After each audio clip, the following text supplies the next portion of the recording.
Good afternoon.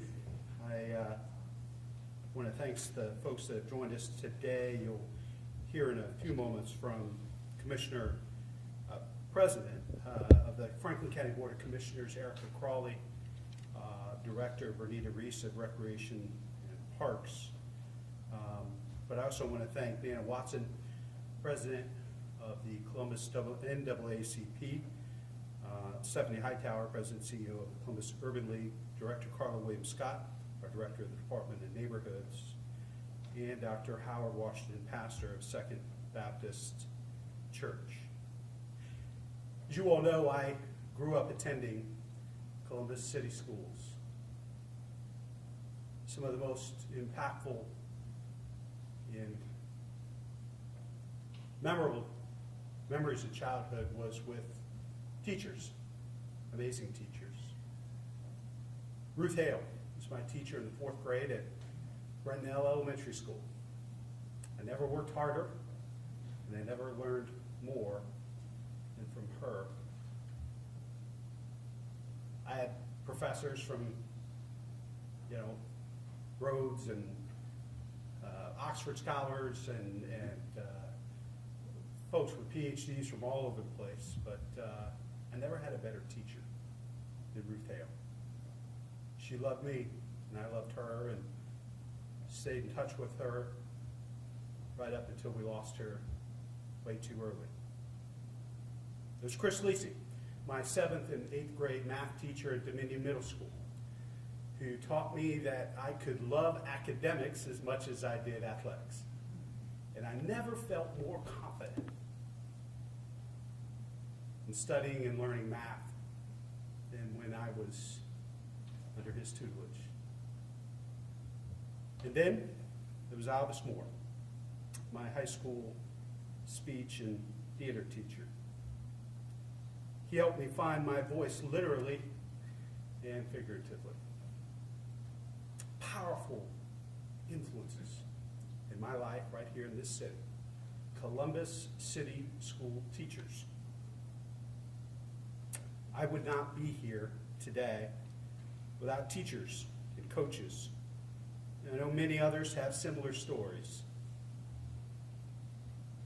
Educators are lending their voices to the pain, suffering, and hardship they felt in recent years and continue to feel with even greater sharpness and light for the unprecedented challenges from the pandemic. Teachers deserve to be heard. Teachers deserve to be seen. Teachers deserve to be respected and valued.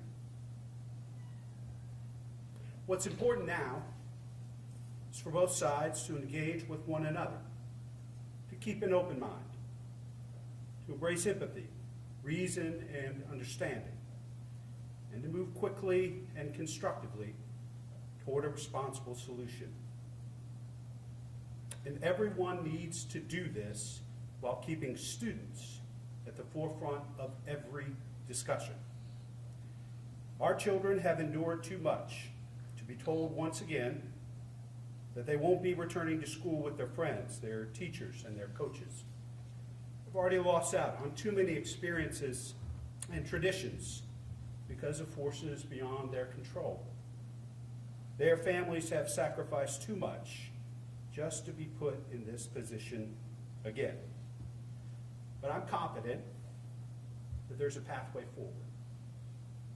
It's up to all of us, parents, educators, administrators, neighbors, mentors, coaches, and caretakers to find common ground and come together in support of our children, their education, and their well-being. We can do this if, and only if, the district and the CEA return to the table and restart negotiations right now. Time is critical.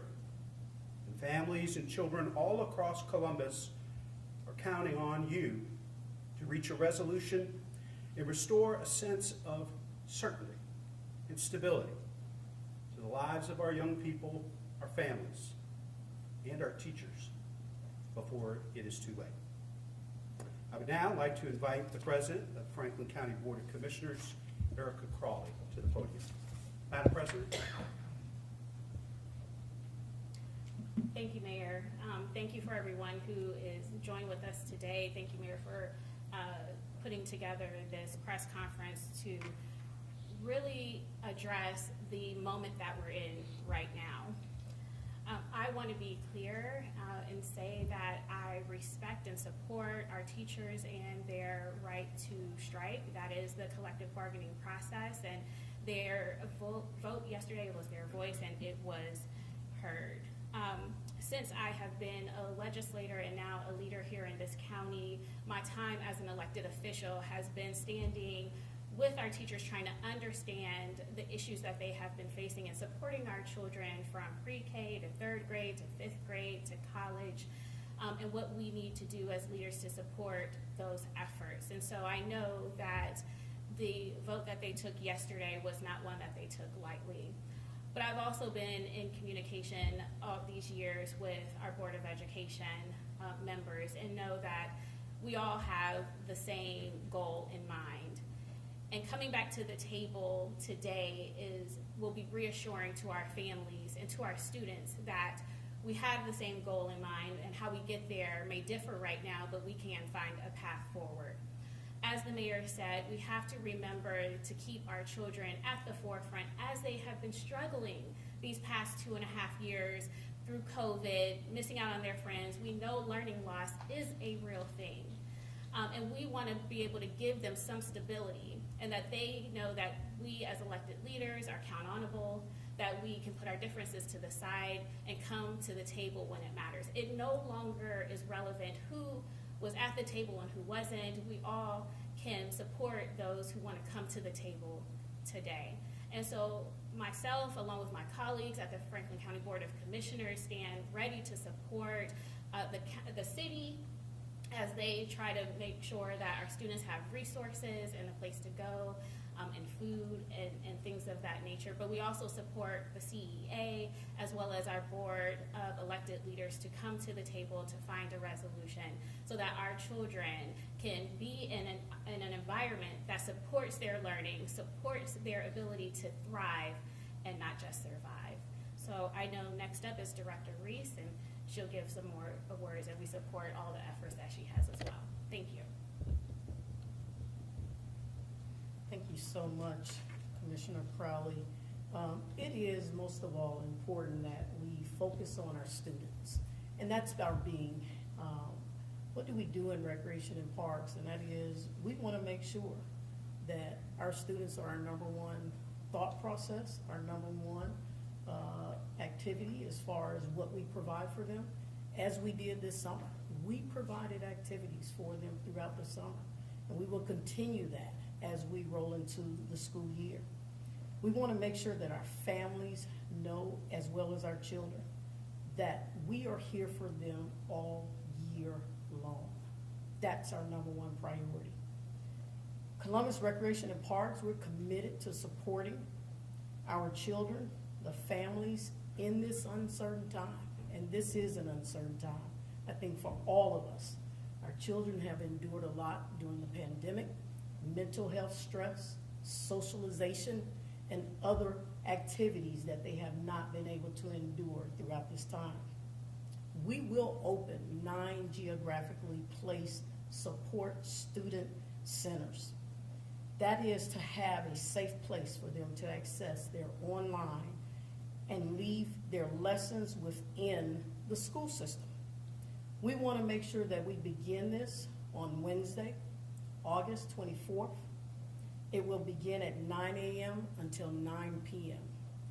We're opening at 7 a.m., so that we can make sure our seniors are heard and that they carry on their online class lessons.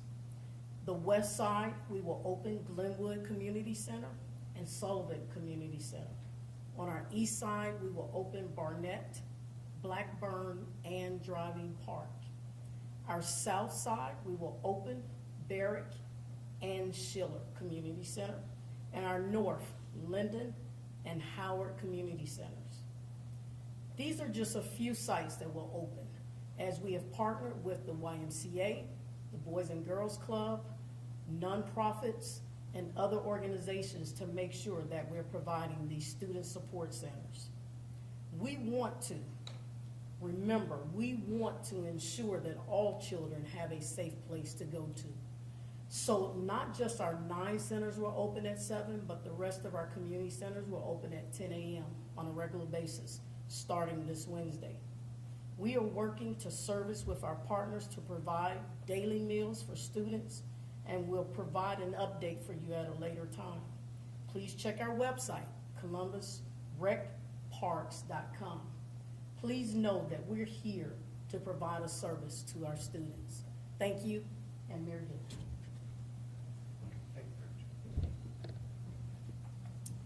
Thank you, Director, and let me reiterate what Director Reese said. Education cannot happen without teachers. We are opening some of our centers throughout the city to provide spaces, not teaching. So parents can continue to work, and the CEA and the school board can work toward a solution. There are the partners that we'll be announcing in the days to come that will be joining this effort, including potentially places of worship and other nonprofit youth centers. We're also in discussion with some of those partners to open additional sites in areas that we think we're not able to serve with the 9 community centers within CRPD. And we'll release those details once they're finalized here the next day or so. The bottom line is this: we need a resolution. We need it now. A responsible solution is within reach. Our teachers deserve to be seen. They deserve to be heard. They deserve to be valued and respected. And our children need to be in the classroom. We'll be happy to take any of your questions. This summer, juvenile crime has been up higher than we've seen it in the past. With this strike going on and the lack of structure, are there any fears that this could continue? I think actually if you take a look at the statistics, crime and violent crime overall in the community is down dramatically. You just look at homicides, it's 35% from just a year ago. So I guess I would argue that any incident of violence involving a juvenile is one too many. Any homicide is one too many. And we remain committed to investing in our young people. It's where some of the largest portions of our rescue plan dollars have gone to, the summer youth programming and summer youth employment. That's been a partnership that Director Reese and her team, Director William Scott and her team have been leading in partnership with the school district and so many other nonprofit partners throughout the community. That's going to remain a top priority. I know that Chief Bryant and Director Clark have also been in consultation with our nonprofit partners, the other departments, Recreation and Parks and the school district, to make sure we're doing everything we can there. But we need everybody else in this community to step up. This is not law enforcement's job to help us navigate through this difficult time. We need our faith leaders, and that's why they're here today, our nonprofit partners, other community leaders to step up and aid our children during this time. Mayor, you said these centers are, for safe spaces, not for teaching. How do you make sure that these students stay engaged? Because it's one thing just to show up, but how do you and everyone standing behind you as community leaders make sure that they're actually doing what they're supposed to be doing, which is learning? Well, our staff will certainly help with that, making sure that they are able to access online resources and education. We have staff that will be shifting schedules and taking different shifts to help make sure that happens. But this is another place where we could use folks in other aspects of the community to step up and raise their hand and make sure that our young people are getting what they need. 75% of Columbus public students were chronologically absent last year. You've been on the school board, you have a daughter. What's your worry if these kids were already absent during COVID and that sort of thing? Are we gonna get them back learning online now? That's why we need a resolution. Every hour and every day matters. We need folks back at the table. We need a resolution. We need our teachers and our kids back in the classroom. I believe there's a path forward. But I've remained in pretty constant contact with all parties involved, and will remain so, even more so, in the days to come. What's your concern for families as we're moving forward? You know, they're trying to figure out what they're gonna do for childcare. Obviously, you're working on a plan, but, you know, tell us a little bit about your concern for these families, parents trying to get to work and they don't know what. Well, I can they're only gonna tell do. you as a dad of a 12-year-old, having the uncertainty of school starting or not starting on Wednesday would be a very urgent concern. And a lot of our families are facing challenges and stressors like never before after the last couple of years. And so I think we owe it to parents and families, and most importantly, our children, to keep them top of mind as we come to a resolution. Mayor, about your contacts with the two sides, do you have any feel for whether they're gonna get back together? Have they said, have they told you anything? I'm hopeful, and I'm gonna do everything in my power to ensure that they do. There's a path forward. Folks need to be heard, they need to be respected, they need to be valued on both sides. But I believe collective bargaining works if you fully engage and commit to it. How do you feel about this coming down to the wire here for the start of school? Like they started 5 months ago, back in March, to started these negotiations. Did it really have to come down to the day before school starts? You know, we're committed to a resolution. I know that there have been lots of times folks have been together. I think there are 22 different sessions over several months, but here we are. And my job as the mayor is to make sure that our teachers are heard, respected, and valued. They're in the classrooms where they've spent most of their lives dreaming of being.